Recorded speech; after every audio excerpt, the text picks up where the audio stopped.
This is a download from Newstalk 106 to 108. To download other programmes or for more information, go to newstalk.ie.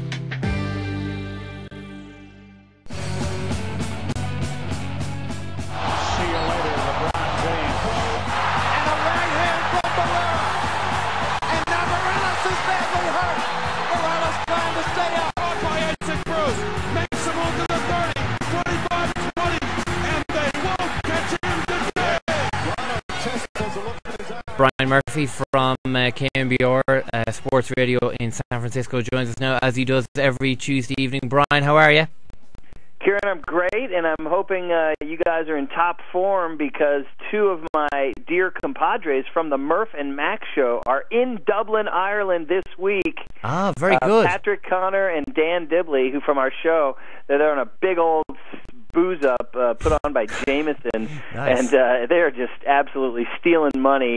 They phoned us today from O'Connell Street, so if you guys see a couple of Americans looking half lost, half inebriated, point them in the right direction. How's that? Well, there's probably about 10,000 semi-inebriated Americans. Are they wearing leprechaun hats, fake beards, that sort of thing? I remember that cliche when I came over there to live over there in '92. Everybody's saying, "Oh, with your leprechaun hats and everybody's Irish, blah blah blah." I know. No, they're dressed like civilians, Ciarán, so it's all good. Okay, that's all right. That's reassuring to know that there are at least two sensible Americans in it. You know, there's this thing that, you know, obviously a lot of people want to come over to Ireland for St. Patrick's Day, when really the last place you want to be in St. Patrick's Day is Dublin. But I'm sure your two friends will have a laugh anyway. You're not going to the parade Thursday? Come on now. No, I'll batten down the hatches and just wait for Friday, Brian. That's yeah. Well, that's patriotic old me speaking there, anyway. But we were talking briefly last week about the continuing fallout from this NFL strike, the looming NFL strike, and it went a couple of degrees closer to reality since we were talking to you last. There was a 1 week extension, and it had to be settled last week, or it could run, and it wasn't settled. It was basically the upshot of what happened in the last 7 days. Would that be about right? Yeah, no, it's on. It's we are officially on. The lockout is on. What everybody feared has arrived, and that is that kind of what everybody knew, that the owners and the players just do not see eye to eye on this. And there's a lot of history and kind of under the surface tension and kind of a roiling rivalry between the owners and the players that is all coming to light now, and there was really no chance of them getting a deal done in reality until something big had to happen like this. We saw this kind of coming like a ship on the horizon, and it's here, and there's several issues at the stake. The owners feel like the last collective bargaining agreement wasn't favorable to them, so the owners have been for 2 years saying, we're going to opt out of this thing, we're going to opt out, and the players are saying, wait a minute, why are you opting out? Everything's great, you're making tons of money, we're making tons of money, the TV ratings are through the roof, but some of these owners feel like, there's an owner in Carolina in particular named Jerry Richardson of the Carolina Panthers, and he gave a fiery speech to the owners a few months ago, and he said, we need to, quote, take our league back.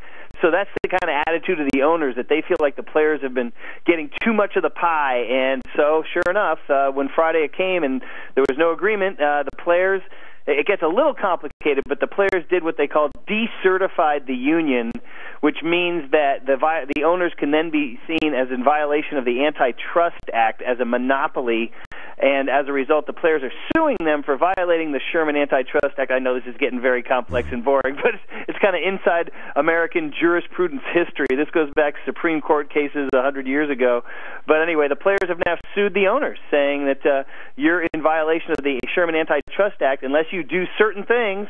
And the players, the owners have responded by saying, fine, you're not welcome at our facilities, hence the term lockout. They've actually almost physically put a padlock on the facilities and said, you're not welcome. So we're on, and the next step is a federal judge in Minneapolis will hear both sides on April 6th.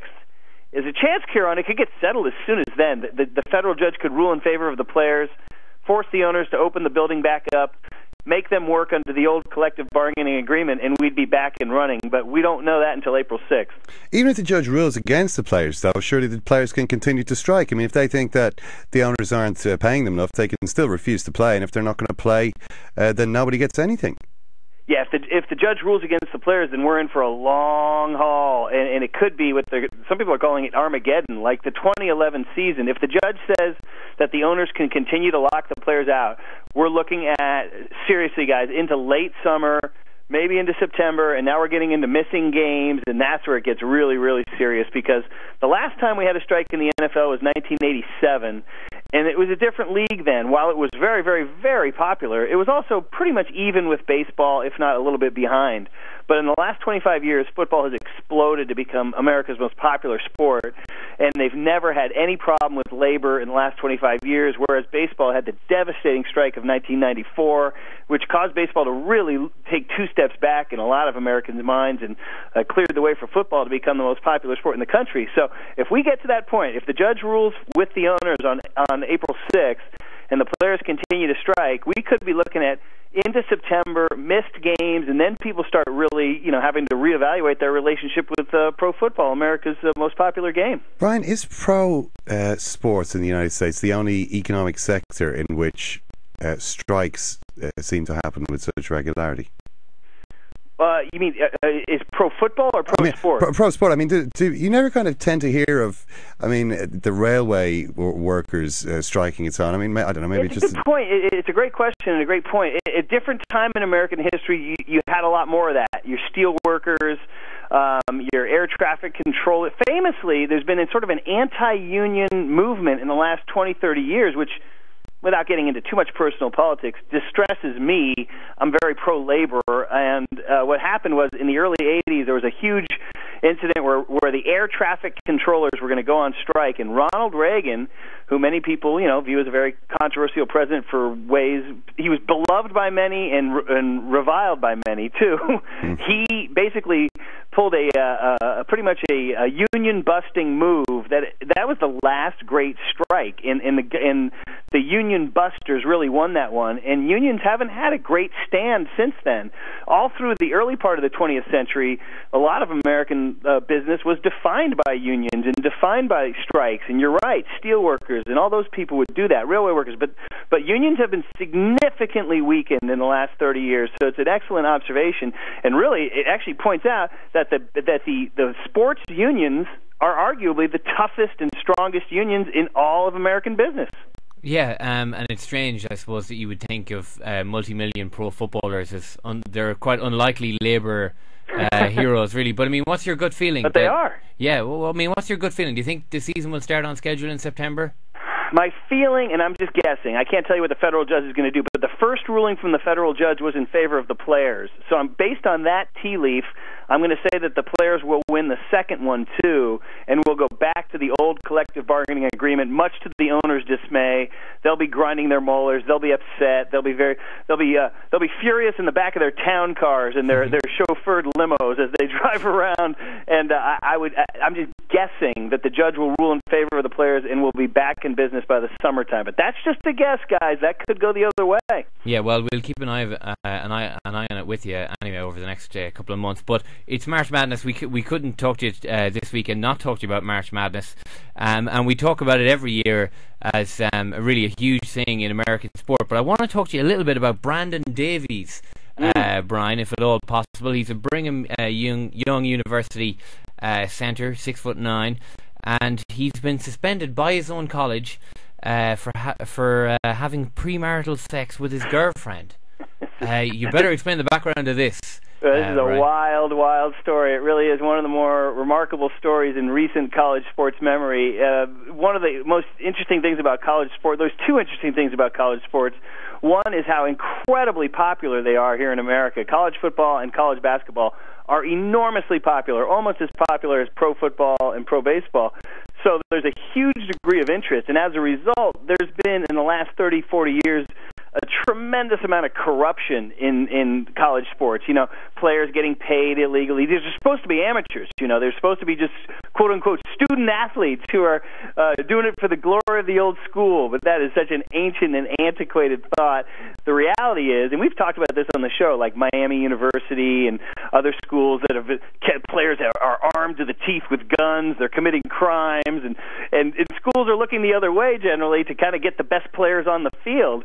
So it's been a sport rife with corruption, and along comes this story, which is like something out of 1740, this Puritan, or 1680, back in Salem, Massachusetts, some sort of ancient Old Testament belief system that, you know, if you violate a sexual moray, you're not allowed to play for this team, and all sorts of different reactions come from it. Some people are, you know, stunned that college would care like this, and others are actually praising BYU for saying, listen, it's a religious school, it's a Church of Latter-day Saints school, it's founded by the Mormons, and it's run by the Mormons, and the Mormons say, listen, if you're going to come to our school, which is a private university, you make a choice to come to us.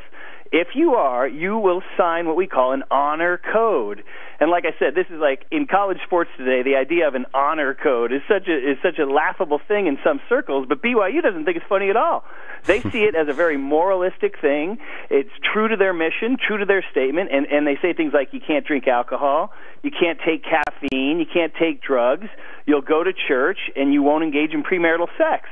And everybody thinks, well, you know, whatever, BYU. Well, it turns out that now BYU has an excellent team this year, and they had designs on the national championship. And that's not often. BYU doesn't often have that. It's kind of a rare thing for them to have such a good basketball team.